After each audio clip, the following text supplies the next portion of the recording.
The Kane Chronicles series was such a big part of my childhood that I went out and taught myself hieroglyphics in high school just because. And I learned that Rick Riordan's hieroglyphs were actually very spot on. He did his research, that's for sure.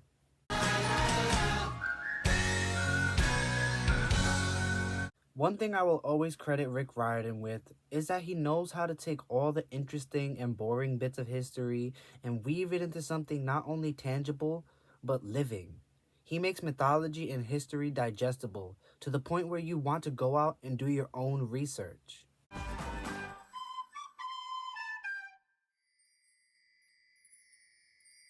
The Kane Chronicles is a book series written by Rick Riordan and published in 2010. The story focuses on two siblings as they face off against monsters and Egyptian gods, as well as uncover the secrets of their family and where they belong. This series is told in the style of a transcribed audio recording, as if Carter and Sadie are real and the events of the book actually took place. Very immersive. The story is set in our modern day. The Egyptian gods are still around, although most have been sealed away by a secret ancient order of magicians known as the House of Life. The House of Life, or Per Ankh, is a secret society that began in ancient Egypt and has since spread around the globe. Their goal is to ensure that demons stay banished and gods stay locked in the Duat, and they forbid summoning the gods. This law was issued by Chief Lector Iskander during Ptolemaic Egypt. The house believes the gods to be too chaotic and what led to the downfall of Egypt itself. Boo! The House of Life is split into gnomes with an N, and Egypt is the first, with there being 360 gnomes, like degrees in a circle. The Duat is the Egyptian afterlife where demons, gods, and spirits of the dead reside. Speaking of spirits, the Egyptian soul was split into 5 parts. The soul, which is the Ba, the spirit, which is a Ka, the heart, which is the Ib, the shadow, which is the Shut, and your name, which is the Ren. Your Ba can travel at night while you sleep and takes the form of a human head on a bird's body. Egyptian magicians practice magic as taught to them long ago by Thoth, the god of writing. Writing is foundational to Egyptian magic. Hieroglyphs are literally sacred words. There are many types of magic a magician can learn. A magician is nothing without their tools. A magician's tools involve some standard things like a staff, a curved ivory wand, twine, wax, a writing palette, some papyrus.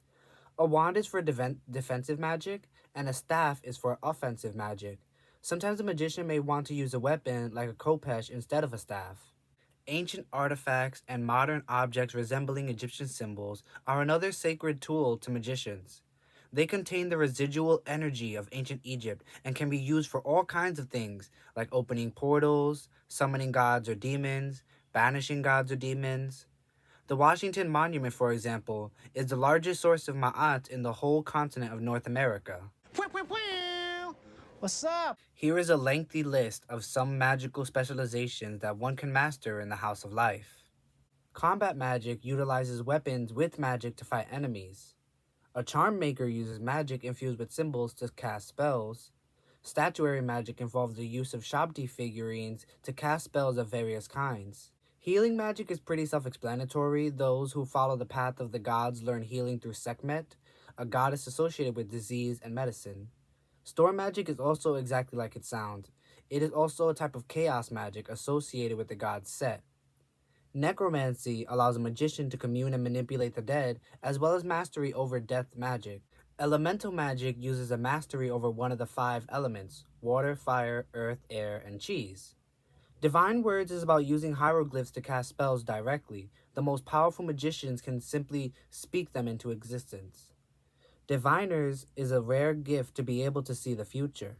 Animal charming is another specialization in a particular kind of animal magic like penguins, snakes, or cats. The Path of the Gods is an ancient, forbidden type of magic that entails hosting a god to use their magic. Hosting a god gives immense power to those who can successfully host a god. Some can even merge so completely that they become the eye of the god.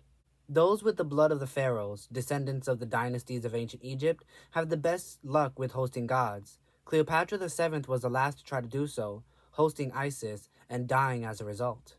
You see, gods cannot exist in the mortal realm without a body to anchor themselves to. And the longer they fully possess their anchor, the faster they absorb its life force. They can possess humans, statues, animals, as long as the person, place, or thing has a strong connection to their divine powers. Not all of the Egyptian gods are locked away, usually because the things they're associated with can't be trapped, like a river or the sky or the earth. In Egyptian mythology, there is no good or evil, per se. Instead, there is order and chaos, creation and destruction. Order is embodied by the primordial goddess Ma'at, and chaos is associated with the great serpent Apophis. It is up to the magicians of the House of Life to preserve order and fight the agents of chaos. But for the last couple of centuries, order has been growing weaker and chaos has grown stronger. The House of Life has very few initiates since forbidding hosting the gods, so their numbers have dwindled as well. The focus of our trilogy are the siblings Carter and Sadie Kane, two estranged siblings raised apart, as they face off against the forces of chaos and destruction, as well as deal with grief and familial struggles. I got family. An important tale to know goes like this. Ra, the sun god, was the ruler of the gods. His granddaughter Nut, the sky goddess, and Geb, the earth god, had 5 children against Ra's wishes. She created 5 new days, the demon days, to have them. In order, they are Osiris, Horus the elder, Set, the chaos god, Isis, the goddess of magic, and Nephthys, the goddess of sleep, lamentation, and water.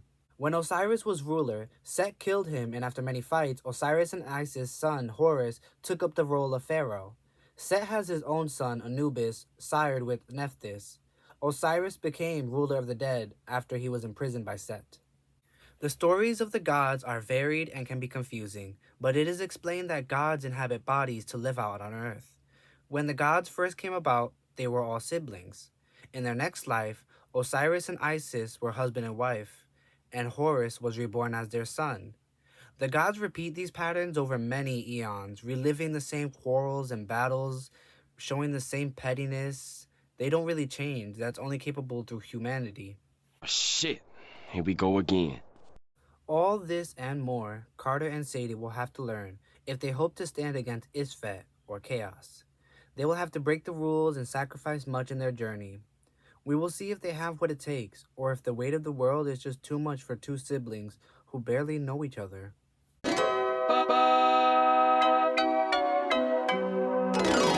I can go on about all the minute tidbits and information associated with this series, but that's where I'll stop for now. I can't wait to get into the series with y'all, as I still remember quite a bit about it and have reread it many times, but not in nearly a decade now. Let's discover or rediscover the world of the Kane Chronicles together in my upcoming videos, where I'll tackle these lovely books and recount the plot to you all and share my thoughts as we go. I hope you're all excited. This will be my longest recap yet. Don't forget to leave a like, comment your thoughts below, and subscribe to my channel if you haven't already. Catch you all in the next one. Bye!